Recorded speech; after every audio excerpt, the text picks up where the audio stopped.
Bon matin tout le monde! Aujourd'hui, on se retrouve à mon chalet pour la cueillette de plantes médicinales. Donc, c'est quelque chose que j'ai découvert récemment puis je capote. Je suis tellement passionnée à savoir qu'il y a des plantes qu'on pense que c'est des mauvaises herbes, mais finalement, c'est des plantes qu'on peut utiliser pour nous dans des tisanes, dans des onguents, parce que c'est des plantes qui ont plein de vertus thérapeutiques. Donc, je trouve ça vraiment cool. Puis hier, j'ai fait le tour vite de mon chalet puis j'ai découvert plein de plantes. Donc, j'ai super hâte de découvrir ça avec vous, de vous expliquer ça, de vous faire découvrir ces plantes-là. Puis, présentement, c'est comme le moment parfait parce qu'on est le matin, mais la rosée est passée.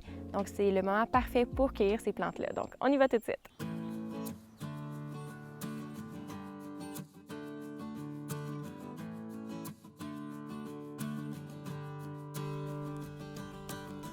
Pour découvrir des plantes, ce que j'aime faire, c'est que je me promène un peu dans la nature, puis j'essaie de découvrir des plantes que je connais pas. Quand je vois une plante que je connais pas, ce que je fais, c'est que je la prends en photo avec mon application Picture This, puis l'application va me dire en fait quelle sorte de plante que c'est. Puis ensuite, je confirme avec une deuxième ou une troisième source, donc mon livre d'abord, puis parfois avec Internet, pour vraiment être certaine que c'est le bon type de plante, puis pour pas me tromper avec une plante qui pourrait ressembler par exemple.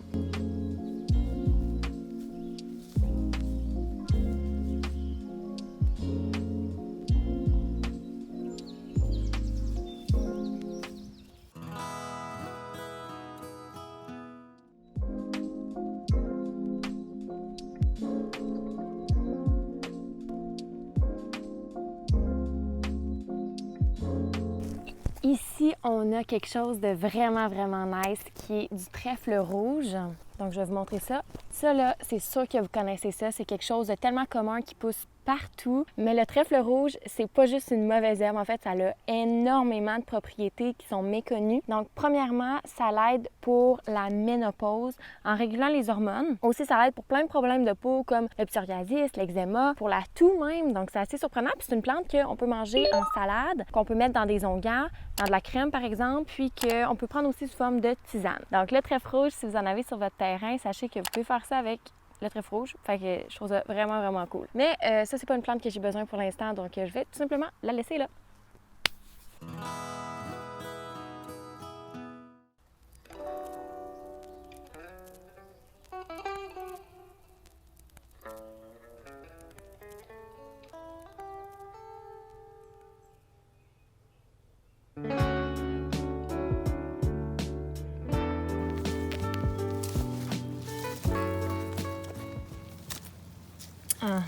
Ici, on a de l'Ashley millefeuille, les amis. Ici, on a une plante que j'étais tellement contente de découvrir. Elle est juste à côté de moi. Je vais vous montrer un petit peu plus tard. C'est une plante que je veux utiliser pour l'onguent des trappeuses, pour les crampes menstruelles. Moi, c'est quelque chose, là, la première journée de mes règles, c'est juste incroyable comment ça fait mal. Donc, c'est le genre d'onguent que je veux vraiment faire. Il faut de l'Ashley millefeuille puis du sapin baumier dedans. Donc, je vais probablement cueillir du sapin baumier tantôt.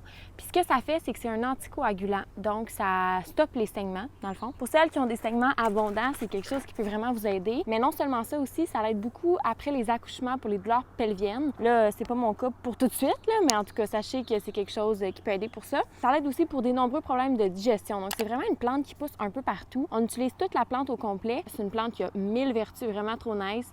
Puis moi, j'ai juste hâte qu'elle pousse là, pour pouvoir l'accueillir. Puis j'en ai vu quelques-unes dans mon chalet aussi. Faut juste faire attention parce que c'est une plante qui ressemble beaucoup à d'autres plantes comme la reine des prés, puis d'autres plantes que je connais pas les noms par cœur. Faut être certain, là, les feuilles sont vraiment particulières. Ils ont vraiment une forme définie. Puis sur le dessus, les petites fleurs, ils vont avoir des pétales blanches, mais le centre va être jaune. Donc là, pour l'instant, ils n'ont pas encore éclos. Ils sont vraiment au début de leur croissance. Habituellement, quand il y a un plant, je prends une des branches, j'en laisse une pour la nature, puis une pour les animaux. Mais là, étant donné que mon père allait passer la tondeuse sur le terrain, puis que de toute façon, les plants allaient être rasés, j'ai décidé de cueillir toutes les branches d'Ashley millefeuille de ce plant-là.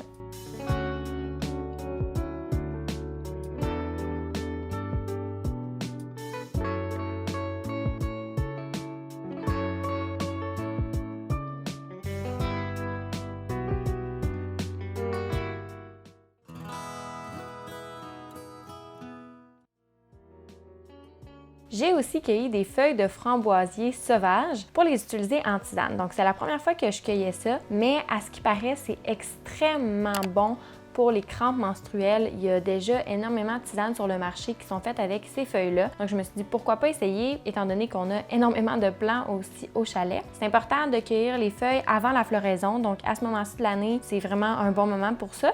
Puis de les cueillir aussi sur la tige qui est brune, donc pas sur la tige verte sur le plant.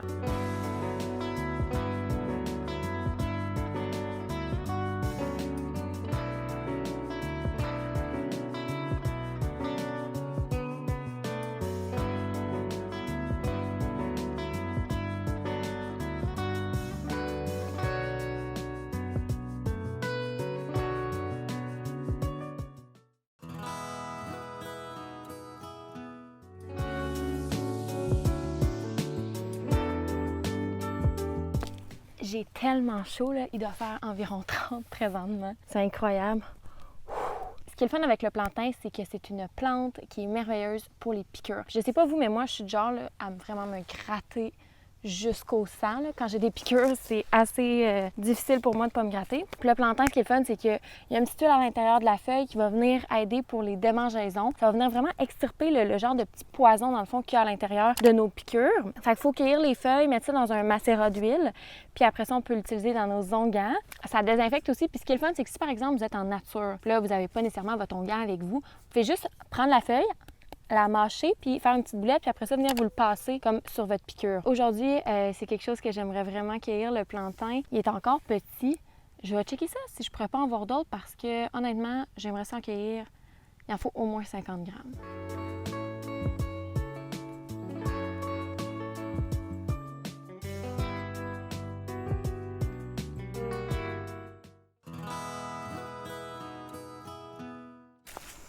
Ici, on a du sapin baumier. La façon de reconnaître le sapin baumier avec les autres épinettes, c'est que, premièrement, ils sont vraiment douces, ils piquent pas. Ils poussent tous un peu de façon asymétrique, donc pas en genre de grosses branches. Et aussi, les épines sont plates, donc ils sont pas rondes. Donc, quand on cueille le sapin baumier, c'est important de laisser celle-là dans le centre, comme ça ici. Fait que, par exemple, on va prendre celle-là, on peut cueillir les deux extrémités. Mais on va laisser celle-là dans le centre pour que l'arbre ait un certain équilibre quand même.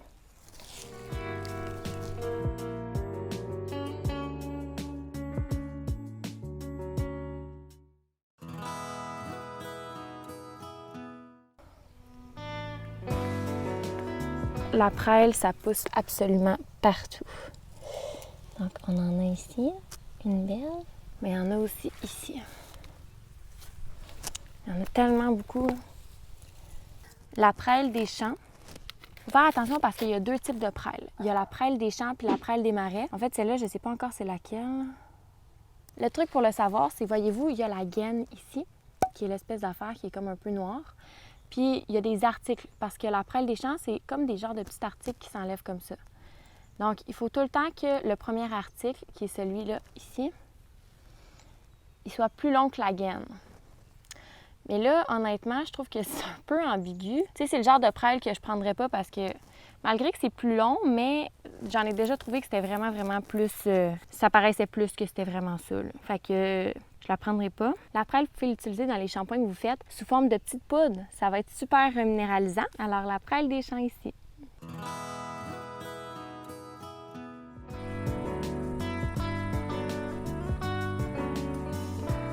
S'il y a bien une plante qui est partout sur mon terrain, c'est vraiment comme cette petite fleur-là que vous voyez est un peu comme jaune. Là, au début, je me demandais c'était quoi, puis j'ai fait quelques recherches pour finalement me rendre compte que ça s'appelle du lotier. Fait que le lotier, c'est une plante qui est adorée des abeilles. Puis non seulement est adorée des abeilles, mais c'est aussi une plante qu'on peut utiliser nous. Donc c'est une plante qu'on peut utiliser en tisane. On utilise la tige et la fleur aussi. C'est une plante qui va aider, par exemple, pour les troubles du sommeil qui sont de type nerveux, comme par exemple reliés à des états d'anxiété ou des palpitations cardiaques, l'émotivité, tout ça. Ça peut servir à ça. Fait que ça pousse comme ça. Vous voyez, là, il y a juste comme 3 pétales. Puis ça pousse en genre de bouquet comme ça. Il y en a vraiment partout sur le terrain, là. Je vous montre rapidement ce que je fais avant de les sécher. Je les dispose comme ça sur des feuilles de papier, quelques temps, là, je vous dirais peut-être 1 heure ou 2, pour laisser les petites bébites sortir. Puis ensuite, je vais les faire sécher là, individuellement. Donc voilà!